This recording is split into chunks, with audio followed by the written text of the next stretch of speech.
Գրեթե Թեչերին հիշեցիք, այսպեսի հարց առաջացավ մոտս։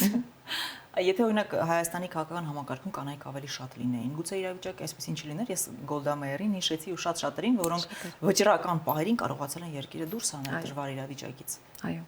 Գուցե կանայք կարողանան իրավիճակը փոխել։ Գուցե չէ, ես վստահ եմ, որ կարող են։ Քիչ են հիմա ներգրաված կարծում եմ։ Այո, հիմա դեռ քիչ են, բայց կարծում եմ գալու է մի ժամանակ, որ չասենք մայր իշխանություն, բայց կանայք իսկապես շատ են լինելու, որովհետև կանայք ախր բնությամբ հենց հոգատարության մարմնացումն են իրենք, եւ անգամ մեքենա վարելիս կանայք ավելի լավ վարորդներ են, հանկարծ չասեք չէ, այդպես չէ, կանայք իսկապես ավելի լավ վարորդներ են, ինչու որովհետև կինը այդ պահին, երբ մեքենա է վարում, ինքը ոչ միայն մտածում է օրենքը պահպանելու մասին, այլ իսկապես հոգ է տանում եւ իր հետևից եկող մեքենայի վարորդի, եւ արջևից գնացող, եւ կողքի երկու վարորդների, եւ մեքենայում նստած ուղևորների համար։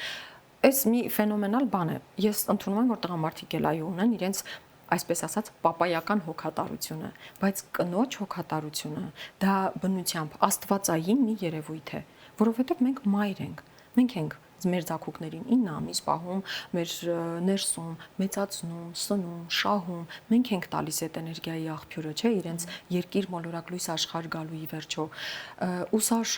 շատ լուրջ բաների մասին է խոսում հենց։ Հետևաբար, երբ կանայք լինեն երկրի ղեկին, չեմ ասում հենց դառնան նախագահ վարչապետ, բնա պարտադիր չէ այդ վերին գագաթներին հասցնել, բայց ունենան կոնկրետ պոստեր եւ այստեղ կանայք հրաշքներ են ստեղծելու, հրաշքներ են գործելու իսկապես։ Ուղղակի հնարավորություն է պետք տալ նրանց, ուղղակի շանս է պետք տալ նրանց եւ դա իրականում կկարողանան նրանք իրականացնել։ Այստեղ շատ կարեւոր է,